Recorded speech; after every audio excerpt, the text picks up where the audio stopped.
Buenas tardes. Son las 3:07 del día lunes 26 de noviembre de 2018. En la sala número 1 de la Corte Superior de Justicia de Callao se hace presente Gino Pablo del Solivias, juez titular del primer juzgado unipersonal del Callao, a fin de dirigir la continuación del juicio oral en la causa número 2690-2014, seguida contra Yoconda Rosalba Tripi Morales y otros por la presunta comisión del delito contra la administración pública en su modalidad de colusión en agravio del Estado. Negociación compatible en agravio del Estado. A las partes se solicita su acreditación. Buenas tardes, señor juez. Buenas tardes a la Defensa Técnica, la Procuraduría acá presente, Público en General, por el Ministerio Público, Francisco Larcón Solís, Fiscal Provincial de la Fiscalía Especializada en Delito de Corrupción de Funcionarios del Callao, cuyos demás datos ya han sido consignados en sesiones anteriores. Gracias. Señor magistrado, buenas tardes. Al representante del Ministerio Público, los abogados de defensa y a todos los presentes. Por la Procuraduría Especializada en Delitos de Corrupción de Funcionarios, la abogada Rina Teresa Momín Trujillo, con demás datos consignados en autos. Gracias. ¿La Defensa Técnica? Sí, señor juez, muy buenas tardes con todos los presentes. Por la Defensa Técnica del ciudadano Juan Carlos Chuy Fernández, abogado Santiago Unzueta San Miguel, con mis demás datos consignados en audiencias anteriores. Gracias. Siguiente. Señor juez, demás partes procesales, buenas tardes. Abogado Ronald Ancoliocle, Defensa Técnica del señor David Medina Equipa. Y en este acto también asumiendo la defensa de la señora Milagros Vanessa Padilla Camino, con los demás generales y datos que obran en autos. Gracias. En el caso de la señora Padilla, ¿está personado usted? Sí, hemos presentado el escrito en esta oportunidad, el día de hoy, subrogando y bueno. Bien. Siguiente, por favor. Buenas tardes, señor magistrado. Técnica de la ciudadana Yoconda Tripi Morales. Y los demás datos. Bien.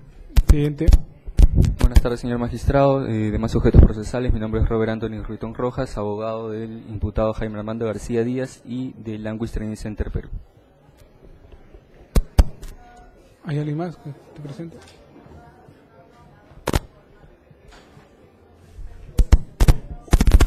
Señor juez, señor fiscal, el señor procurador, colegas todos, quien saluda es el doctor Guillermo Augusto Aguilar Velázquez, abogado del señor Juan Manuel Salaverry, con respecto a demás datos ya consignados en este proceso. Gracias. Siguiente. Buen día, magistrado, buen día, colegas presentes. Eduardo Miguel Galarza, defensa de técnica de la señora Vanessa Padilla. Doctor, en su oportunidad voy a exponer el escrito que ha presentado el doctor Anco, o vamos a dar cuenta porque estoy ya, a través del recurso presentado el día de hoy, se me está subrogando la defensa técnica de la señora Vanessa Padilla. Entonces mi presencia es a fin de de no poder dilatar, obstaculizar el desarrollo normal del proceso. Quería la formalidad del caso para que usted me vea en la defensa técnica de la señora. Bien, pero a ver, dése cuenta, hay un escrito de personamiento. ¿De subrogación de defensa? Sí. Para dar cuenta, señor magistrado, el escrito presentado por Milagros Vanessa Padilla Camino, mediante el cual subroga al abogado Eduardo Galarza y nombra como nueva defensa al abogado Ronald Anco Yocle, con registro del Colegio de Abogados 61.563, para que se lo representen todos los datos. Bueno, vamos a tener que estar a lo que ha sido voluntad de la acusada Padilla Camino. En ese sentido, téngase por subrogada la defensa. Correcto. Y por tenerse por apersonado entonces al letrado que autorice el escrito. Correcto. En virtud de su resolución, doctor, entonces solicito, ¿puede retirarme? Pues, si gusta, puede retirarme. Correcto, No hay gracias. inconveniente. Los acusados presentes, por favor. Buenas tardes a todos. Mi nombre es Juan Manuel Salaverry, DNI 087-060-50 y demás datos consignados en el expediente. Gracias. Buenas tardes, señor juez. Buenas tardes, señor fiscal, señora procuradora. Juan Carlos Chuy Fernández, identificado con DNI 2570-0857 y demás autos que obran en audiencias anteriores. Gracias. Siguiente. Buenas tardes, señor juez. Buenas tardes, señor fiscal, a todos los presentes. David Bernabé Medina Iquipa, identificado con DNI 094-86624 y demás datos consignados en audiencias anteriores.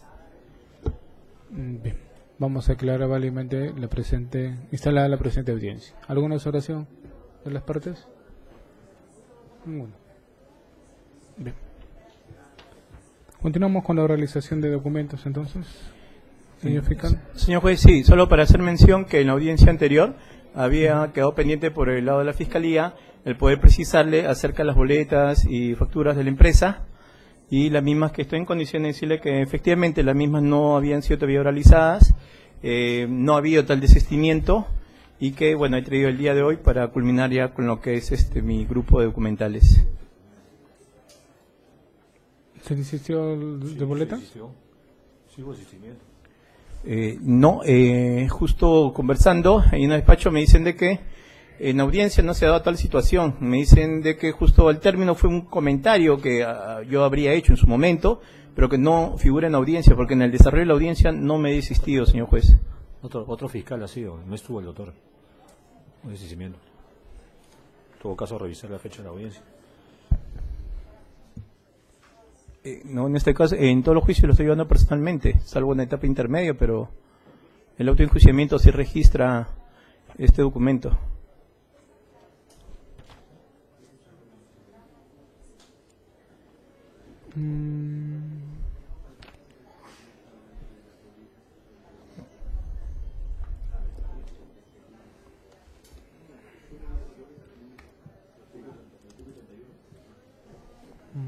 Hubo unas boletas que sí fueron actuadas, ¿no?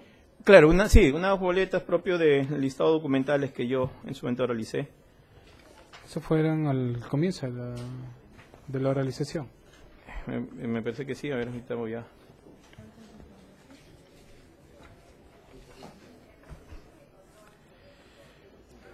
resolución, informe, región.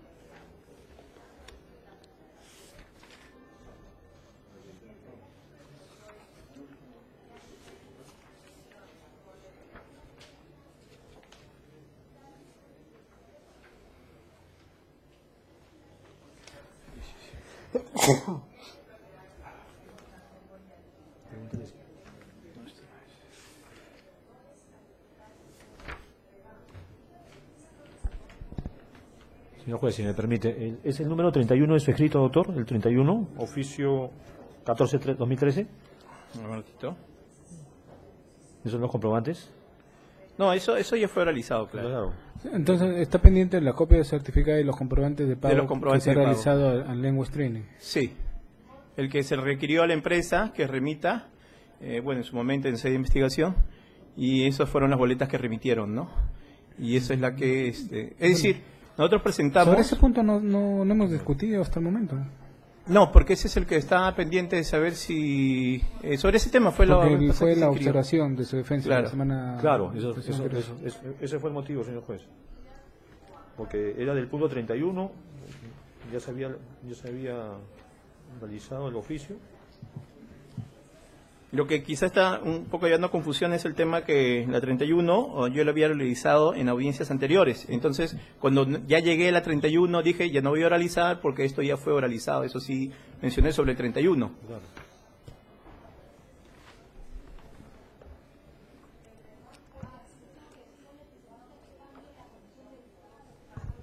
Continuamos. Sí, termino con esto. Es puntual nomás, señor juez, si no es cierto, se ve todo este Señor volumen. Juez, señor juez, disculpe, esta defensa recuerda haber tomado lectura en la resolución el desistimiento textual. Si me permite, por favor, unos minutos para terminar de buscar.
Señor juez, la resolución número 27, que es justamente mediante la cual se admiten todos los medios probatorios, bueno, en todo caso la defensa en este momento no encuentra esa parte donde dice que no haya sido admitido, pero en todo caso tampoco en este recuadro, en el listado de medios probatorios, tampoco encuentro esas boletas que está mencionando el fiscal como medio probatorio admitido en todo caso, ¿no?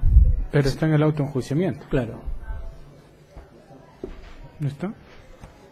En el auto, sí.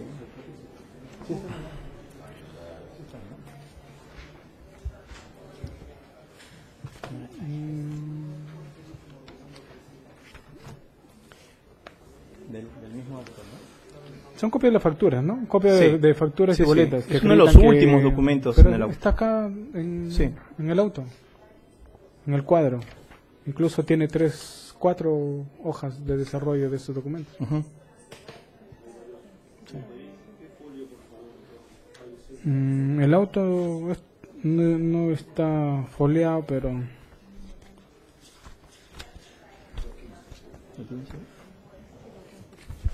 ¿Qué página de este auto?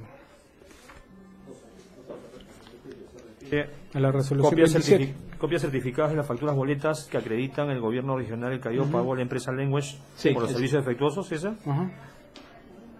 Ofrecido por la señora Vanessa también y Jaime Armando García Díaz. Objeta, dice. La defensa de Tripi Morales objeta por no haber precisado la pertinencia, habiendo señalado el medio probatorio, Debe admitirse. File 6619, dice, debe admitirse.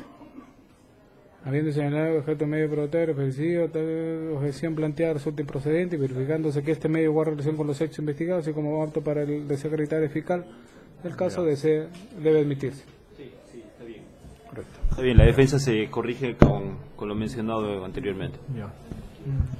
Doctor, esto debía decir, va a continuar con el fiscal porque como estaba pendiente mis medios probatorios con respecto a las observaciones y comentarios del informe de la OSI, o va a ser con el fiscal. O sea, no, pues, terminemos el documento que estaba pendiente. Ya, en correcto. El anterior. Ya, señor juez. ¿Puedo empezar? Sí. Ya. Con su venia, señor juez, el tomo 8, folios 39-77, página 119 del informe especial.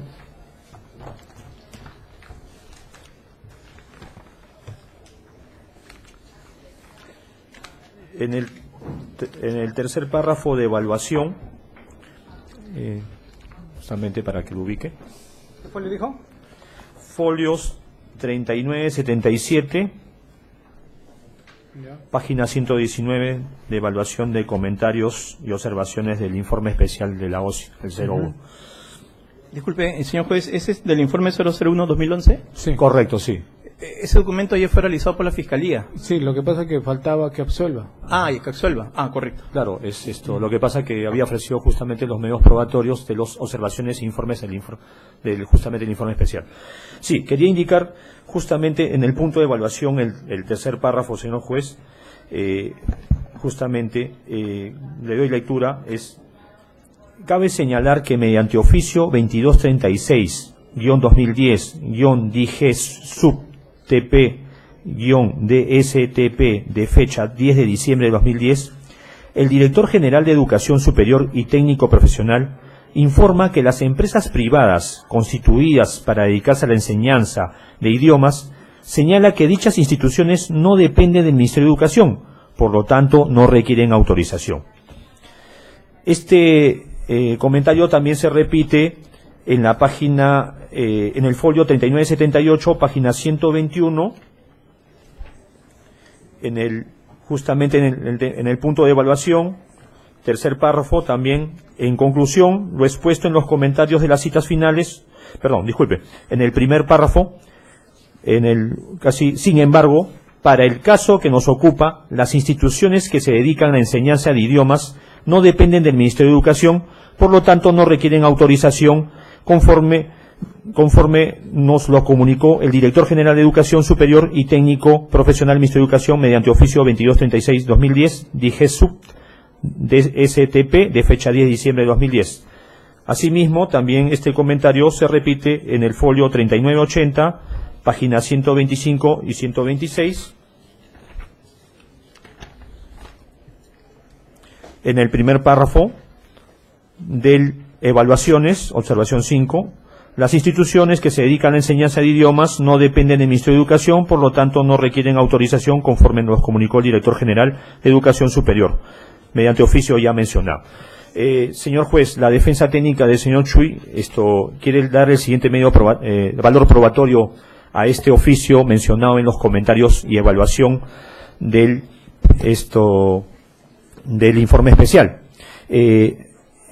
Es importante este oficio, ¿por qué? Porque es dirigido al ingeniero Juvenal Imbán Carbona Vera, es el jefe de control institucional del Gobierno Regional del Callao, justamente de este proceso, suscrito por el señor Manuel Alejandro Solís Gómez, director general de Educación Superior del Ministerio de Educación, ante el comunicado de información que le pidió justamente el jefe de la OSI a este director de Educación del Ministerio de Educación, con respecto a la pregunta si las empresas privadas constituidas para dedicarse a la enseñanza de idioma inglés, español, italiano, francés y otros idiomas son consideradas como instituciones educativas particulares, centros educativos o centros culturales, deben ser autorizados o registrados y supervisados por el Ministerio de Educación para la inafectación del impuesto general a las ventas, y si la empresa Language Training se encuentra registrada por el Ministerio de Educación. Al respecto, ellos han manifestado que no requiere autorización.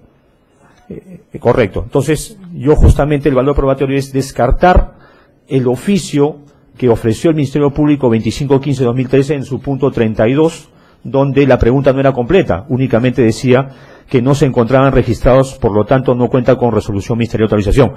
Acá el oficio es importante, este comentario que se hace en la evaluación, porque ya textualmente el Ministerio de Educación está indicando que las instituciones privadas no requieren autorización ni inscripción por el Ministerio de Educación. O sea, por lo tanto, la primera imputación con respecto a mi patrocinado de que haya otorgado la buena pro o haber elaborado las bases, en todo caso, a empresas que no cuenten con acreditación nacional o internacional en enseñanza de idioma, que otorgó la buena pro, no sería imputable a mi patrocinado. Ese es el valor probatorio que le quiero dar a este documento que he realizado con comentarios y evaluación del informe especial. ¿Qué más estaba pendiente por parte de la defensa? Todavía me falta seguir 3 puntos más me faltan, con respecto a la evaluación del comentario, o va a correr traslado así, o al final todo, no sé cómo usted crea conveniente. Lo pasa para evitar el desorden. Ya, continuamos con ya, usted. Ok, sí. 3 Luego puntos. retornamos con lo que le estaba pendiente. Sí.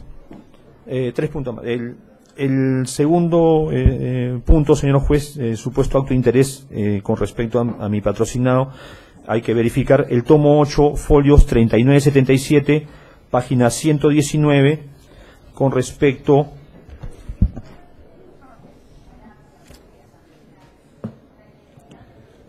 a los comentarios que se hace al señor, al hallazgo encontrado con el señor Ricardo Bocanera Chin.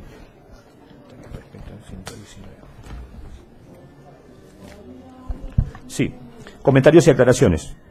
Mediante carta 02-2011 GRC/OSI-EA del 20 de enero de 2011, se comunicó el presente hallazgo al señor Ricardo Bocanera Chin, en su calidad de ex jefe de oficina logística, quien mediante carta 04-2011 recibida el 2 de febrero presentó sus aclaraciones y comentarios.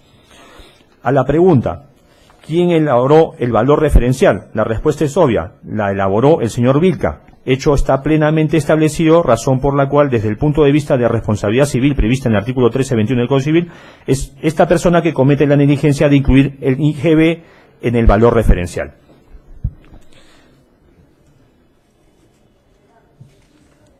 Ya. Después, en el penúltimo párrafo, justamente de comentarios y declaraciones recibidas, cabe señalar que si el valor referencial consideró IGB cuando no debía de considerarlo, dicha responsabilidad, reiteramos, es quien lo elaboró. Quiere decir que el señor Vilca es el responsable. En el punto de evaluación, con respecto a los comentarios y documentos remitidos por el señor Ricardo Bocanera Chin, es jefe de la oficina de logística, el auditor que elabora el informe hace referencia. ¿Quién elaboró el valor referencial? Hace esa pregunta. ¿Y cuál es la participación del jefe de la oficina de logística en obtención de la cotización y elaboración del valor referencial? no lo exime de su responsabilidad por el hecho observado por haber emitido el informe 371-2008 del 12 de mayo de 2008, aprobando el informe 164-2008, con el cual se estableció que el valor referencial para el concurso público 004-2007 Región Callao, sin verificar que se encuentre debidamente sustentado de acuerdo a lo requerido por la entidad y la normatividad vigente, haber visado resolución gerencial regional 585-2008 de fecha 3 de octubre, aprobado por las bases del concurso público, debiendo haber revisado los documentos y percatarse que está considerado el impuesto general a las ventas, cuando no correspondía al encontrarse los centros educativos sin afectos de este impuesto, siendo de exclusiva responsabilidad de quien lo elaboró. Eso a lo que se refiere. O sea, lo que hace referencia a los comentarios, observaciones y evaluación de este valor probatorio que le quiero dar es que el jefe de la OSI está diciendo que el responsable no solo es el jefe de la oficina de logística, el señor Ricardo Canelachín, sino también el que lo elaboró, que es el señor economista Vilca. Por lo tanto, no tiene ninguna relevancia con respecto a mi patrocinado como miembro del comité. Ese es el valor probatorio que quiero darle, señor juez. Aparte de que se está interpretando erróneamente el artículo 45 del reglamento, inciso 7, porque en todo caso no se trata de una obligación del miembro del comité que está acá presente, sino que sería una potestad, en todo caso, de acuerdo a una opinión OSI que ya había oralizado mi colega que me ha precedido en la sesión anterior. Ese valor. ¿Puedo continuar con el tercer punto de los folios que... Sí. En el tomo 8, a folios 39-84, es con respecto al tercer punto de acto de interés. Página 134.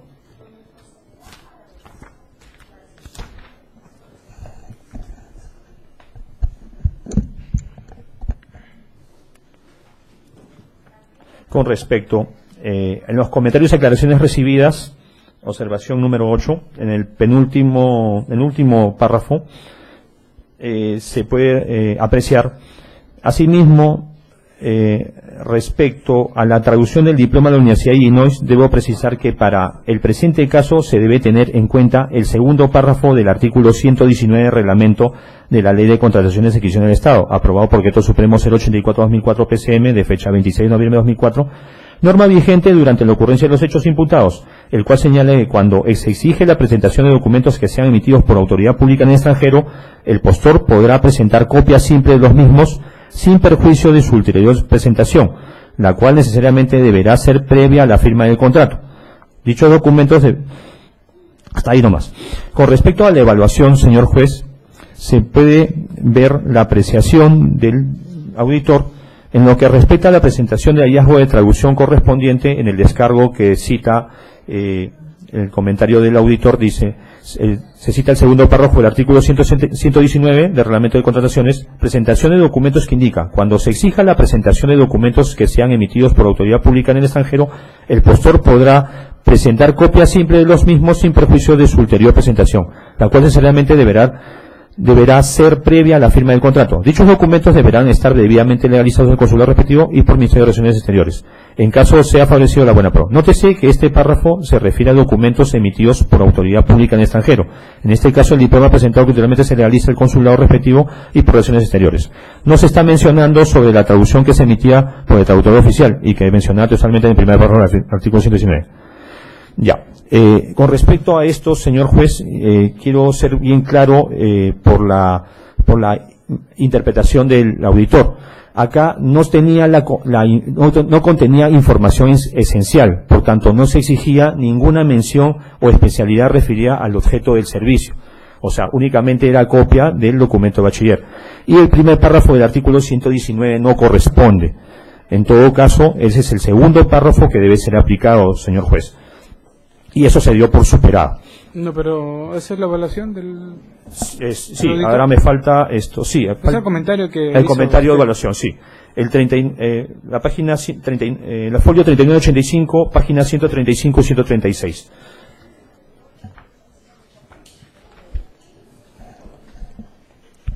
En comentarios y aclaraciones recibidas podemos verificar también el segundo, tercer y cuarto párrafo.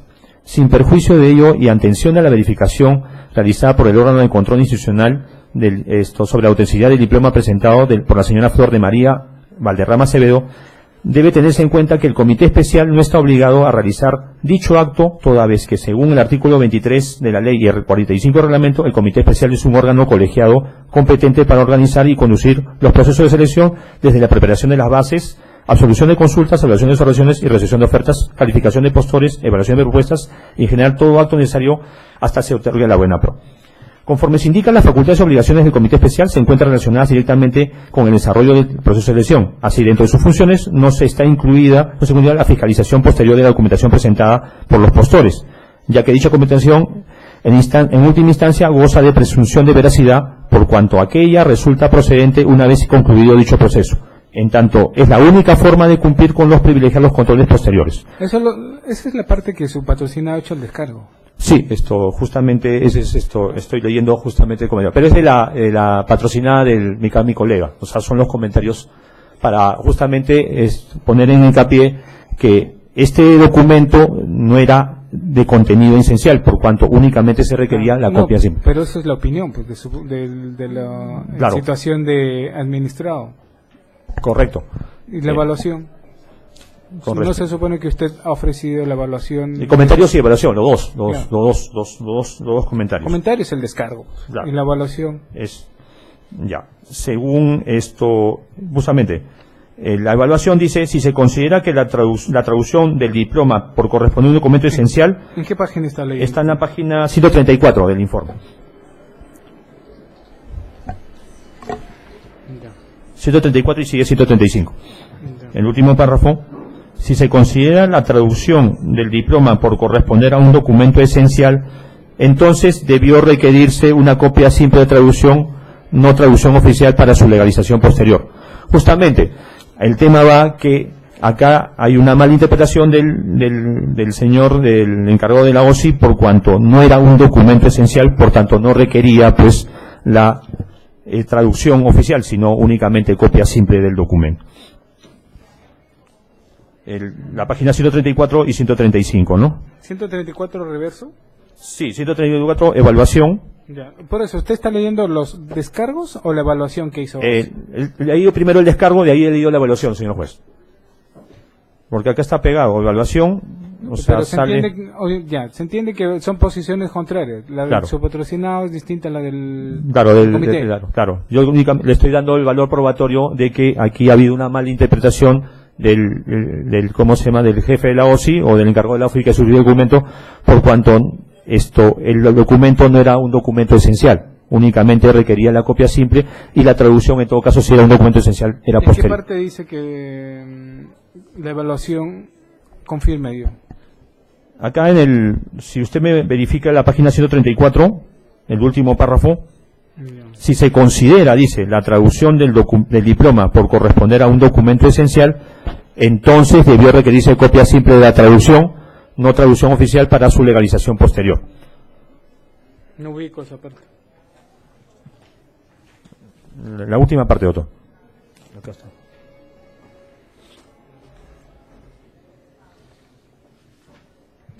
¿Lo ubicó? Estoy en la página 134, el reverso de las fojas 3984. Sí. 3984, señor juez. ¿En el cuadro de comentarios y aclaraciones o en el cuadro de evaluación? En el cuadro de evaluación. Dice los comentarios y documentos remitidos por la abogada Milagro Vanessa Padilla Camino, ex miembro Claro. del comité, no desvirtúan los hechos observados Ya. por las consideraciones siguientes. Ya, y justamente ahí en el párrafo, en el último párrafo, Tercero. claro, tercero, o sea, se puede verificar, Dice. ya, nótese, está subrayado, ¿no? Es que este párrafo se refiere a documentos emitidos por autoridad pública del extranjero, en este caso el diploma presentado ulteriormente de legalice por el consultor respectivo, y por el Ministerio de Relaciones Exteriores. No se está mencionando sobre la traducción que es emitida por el traductor oficial y que está mencionada textualmente en el primer párrafo del artículo 119 del reglamento de la Ley de Contratación y Creación de Estado. Si se considera traducción del diploma por corresponder a un documento esencial, entonces debió requerirse copia simple de la traducción. Justamente, doctor, ahí está la interpretación. Esto no era un documento esencial, por tanto no que requería traducción correspondiente. A eso era el valor probatorio que quería darle. Pero ¿no? eso no dice la evaluación. Es justamente porque es la mala interpretación del perito. A eso quiero decir. O sea, no es un documento esencial, no requería. Ya. Disculpen, de repente Sí. lo estoy entendiendo mal. Yo estoy entendiendo que el auditor le dice, no se ha requerido una traducción del documento. Lo que se ha requerido es el documento oficial, que es distinto a una traducción. Claro. Si se requeriría una traducción oficial, basta con una traducción simple. Correcto. O una copia. Sí, pero acá el caso es que el requisito que se pedía era ser un bachiller o un solamente egresado de la universidad, ¿no? Pero no era una información netamente esencial. Por eso justamente ahí quiero resaltar la mala interpretación del auditor. Es que eso no va a ser interpretación del auditor. Eso no es una interpretación de norma. Por tanto, no eso requería. hay que verificar en las bases. Claro, pero no. ¿Para qué tenía que presentar ese documento? ¿Para qué? ¿Qué es lo que quería acreditarse? Acreditarse que tenía estudios superiores, obviamente, y que podía prestar esto. Entonces era un documento esencial, pues. Pero esa es una interpretación que únicamente es un requisito formal para darle, pues, esto, para justamente postular y esto. ¿Y de caso no ha sido materia de calificación? ¿Otorgamiento de puntaje? No hubo puntaje. ¿O condición? Entonces, si no era puntaje, era peor, más aún todavía. No, lo que pasa. Si se le requiere y no ha sido puntaje, era un documento esencial de acreditación, de experiencia, qué sé yo. Lo que pasa es que no requería una traducción oficial porque era un documento simple y únicamente era un tema de fiscalización posterior, señor juez. En todo caso, justamente ahí va el tema de la discusión, pues la interpretación del segundo párrafo del artículo 119. Y justamente ahí era, como no es un documento esencial porque no requería puntaje, únicamente era un requisito formal de acreditar una educación superior, era para justamente... Por eso, es que claro. Esa es la diferencia, pues. Es que los documentos esenciales no son materia de calificación, de puntaje. Claro. Son condiciones para que pasen a otra etapa. Claro, pero justamente acreditan experiencia, qué sé yo. Claro, pero ahí justamente está justamente ahí está el comentario de la evaluación, pues, del perito. Él dice, si es esencial, ahí sí requería traducción. Justamente no se requería, pues, porque no era esencial. Pero ¿en qué parte dice? Acá, si se considera la traducción del diploma por corresponder a un documento esencial, entonces dicho debió requerirse una copia simple de la traducción, no traducción final, para su legalización posterior. Eso es lo que dice el auditor. Ya, pero ¿y eso en qué sentido va contrario? Porque no era documento, es que no era documento esencial y no requería hacer la traducción. A eso iba. Señor juez, justamente eso. Señor juez, es una precisión. Si me permite, por favor, porque la defensa del señor David Medina se ha adherido justamente a ese medio probatorio y solamente aclarar ese punto que justamente usted está mencionando. Y esto además cumple también como miembro del Comité Especial para el señor David Medina y también para la abogada Milagros Vanessa Padilla. Lo que hice textualmente, y esto hay que interpretarlo en realidad con el artículo 119 del reglamento de la ley de contrataciones, y permítame hacerle referencia, por favor, brevemente. El primer párrafo de este artículo 119 lo que dice es, si el documento contiene información esencial, dice, adjuntar traducción oficial. Y esta es la posición que ha asumido el órgano, en este caso, de auditoría. El comité, cuando interpreta, opta por el segundo párrafo de este artículo 119. ¿Qué dice el segundo párrafo? Dice, si el documento es emitido por autoridad pública en el extranjero, presentar copia simple del documento. Entonces, lo que hizo el comité fue solicitar copia simple del título de bachiller, sin traducción, acogiéndose a este segundo párrafo de este artículo 119. Y justamente en esta evaluación que hace el comité, saltan dos aspectos esenciales. Primero, justamente lo que acaba de dar lectura dice, si se considerara la traducción del diploma por corresponder a un documento esencial, entonces debió requerirse una copia simple de la traducción, no traducción oficial. Es decir, el comité auditor lo que está haciendo es mezclar el primer párrafo y este segundo párrafo. No obstante... Pero en la realidad de las cosas, más allá de una interpretación de normas, disquisiciones, ¿cómo ingresó este documento? ¿Con traducción oficial, sin traducción? Aquí viene el segundo aspecto ¿En qué idioma esencial. ingresó el Entró documento? en copia simple. el documento. Tan es así que incluso se hace una tingencia por el apellido, pero eso ya quedó superado, como lo reconoce el propio comité. Pero concretamente, ¿cómo quedó superado? A ver, porque ahí había dos problemas en el certificado. Así Uno, es. que era un idioma extranjero. Sí, En así es. principio. Y que también el reglamento, ojo que no estoy hablando del 119, estoy hablando que una condición de los documentos es el idioma. Ujú. El comité, ¿qué es lo que tiene que evaluar? Es la documentación. Así es. Si yo veo un documento escrito en árabe, por más que presuma que está viniendo de la embajada de no sé de qué país, no lo voy a poder calificar. Pero ojo lo que ¿Por qué? lo que está en Porque la discrepancia- literalidad, el idioma es el oficial, es el español. Y si no tengo yo el documento, hay formas de superar esas deficiencias. No quiere decir que todos los postores tienen la obligación eminentemente de entregar el documento oficial. Para eso hay formalidades que la misma norma lo contempla. Por ejemplo, presentar una copia simple, una traducción simple, con cargo a cumplir. Pero eso debe estar en las bases. ¿Qué es lo que dijo las sí, bases al respecto? señor Para juez. aterrizar más al Sí, directo. sí, por favor. Sí, justamente en esa idea iba. El comité asume la posición del segundo párrafo de ese artículo 119. ¿Esto qué significa en concreto en el caso? Significó justamente aceptar la copia simple del título, un paréntesis, justamente cuando decía ya quedó superado el tema de la letra, porque lo que estuvo en discordancia no fue el idioma concretamente, sino el apellido, el segundo apellido de la representante Acevedo, y acá el comité evaluador lo que dice justamente, voy a dar lectura, en esa misma página dice: en efecto, se verificó que la escritura de las letras góticas utilizadas corresponde al formato antiguo denominado Old English Text Regular, utilizado en certificados, material de iglesias y documentos medievales, con lo cual el hallazgo en lo referente a la letra del apellido Acevedo queda superado. Es decir, eso justamente el comité ya lo ha dado por superado. Parecía una B y no una Así V. es, así es. Y eso el comité ya lo ha dado por superado. Pero lo esencial, el artículo 119, y finalmente entonces, ¿por qué se acepta simplemente una copia simple de este documento y por qué no una traducción oficial? O, como dicen acá, hace una mezcolanza el comité cuando dice prácticamente el primer y segundo párrafo. ¿Por qué? Porque este diploma era un requisito técnico mínimo. Justamente está solicitado como requisito técnico mínimo en los términos de referencia.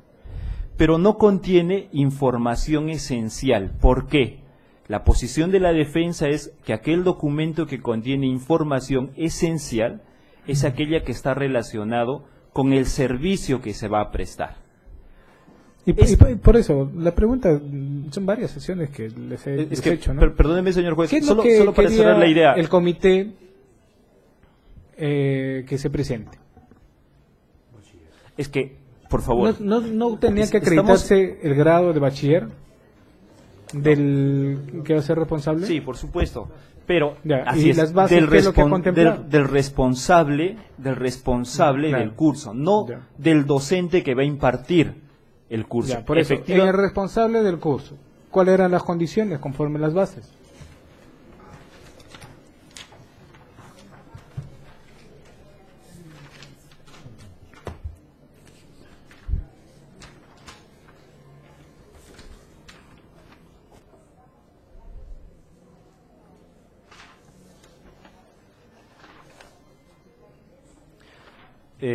A folios 3781 están los términos de referencia.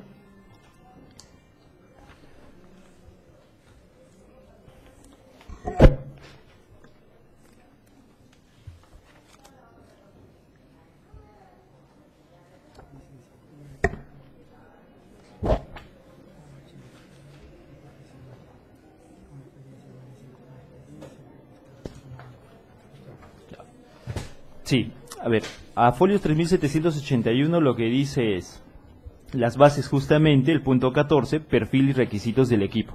14.1 dice perfil y requisitos del jefe de proyecto. Dice, con licenciatura o título pedagógico y o profesional o bachillerato pedagógico y o profesional. Es decir, justamente acá para el jefe del proyecto, por eso es que no pone un requisito específico, tiene que ser, por ejemplo, un docente. No, es algo genérico. ¿Cuál es el requisito esencial? El que sí ya está relacionado con el producto, con el servicio que se va a brindar. El segundo punto cuando dice, con experiencia no menor de 5 años en la dirección, coordinación y o ejecución de proyectos, centros educativos Ya, o ¿y capacitación. qué pasaba si no se acreditaba el jefe de proyecto? No se cumplía el requisito técnico mínimo. Entonces, pues, era un requisito. Era un documento requisito, esencial. un Entonces. requisito técnico mínimo, pero que no guardaba... Es que lo que pasa es que el requisito mínimo, lo que usted habla, pues si no cumple, no pasa. Simplemente se descalifica la propuesta. Pero justamente usted hizo la observación. ¿En qué momento, y esto no lo tenía que decir en las bases porque la propia ley exige, al momento de la suscripción del contrato se tenía que presentar el título en original? Y eso lo dice la propia ley. ¿Y cómo le van a calificar si tenía o no jefe de proyecto? Porque ya estaba cumpliendo justamente con lo exigido en los términos de referencia. Por eso quiero entender. Me voy a poner en la posición del comité. Yo, comité, quiero evaluar las propuestas técnicas, principio. Propuesta técnica, primer punto, jefe del proyecto. Jefe del proyecto.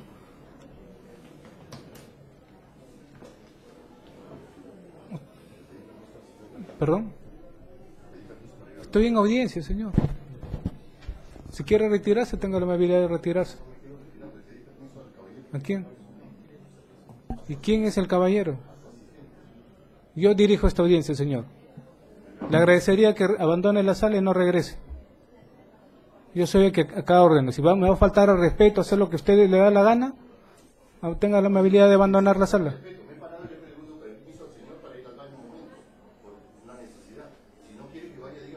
Señor, yo soy el juez acá.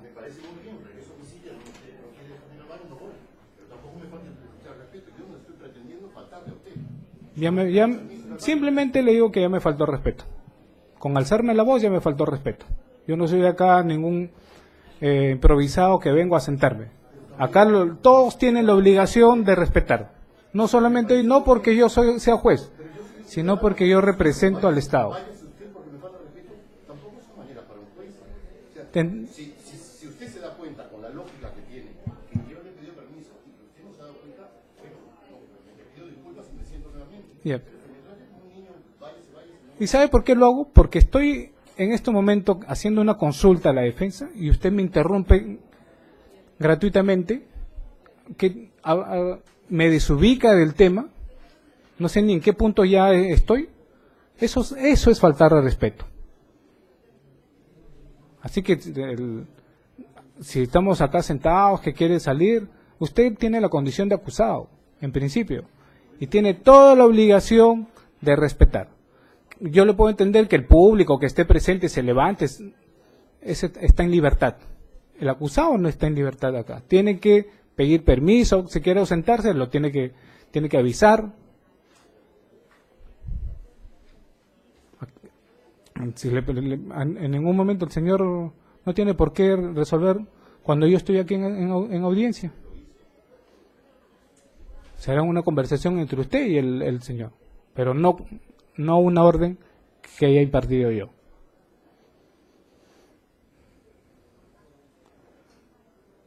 Vamos a regresar a la cuestión.